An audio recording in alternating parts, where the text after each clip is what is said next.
Өткен орта мектебінің 7-ші А сынып оқушысы Тасқожаев Ерік Нұржанұлы.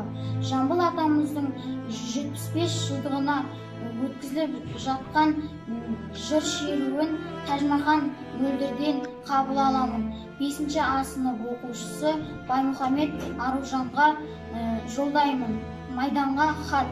Хаттарымды алдым балалар, қарадым қанша үңіліп, қаһарман іске бара-бар, қайрат тағаурап тұр күліп. Жауынгер балам бесекей, командир балам сахарып, сөздерім күшті бірегей, соққандай жауды жапырып, қиратып жауды салуға, ұлдарым менің қам қылған, хабарлап соны Жамбылға, хаттарым мейір қандырған.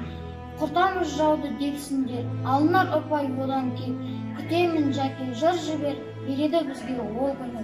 Кәріліктің көнбей ырқына, жырлаймын жазғы жырдәлі, болсам жауды құртуға, қаһарман жұрттың ұлдары.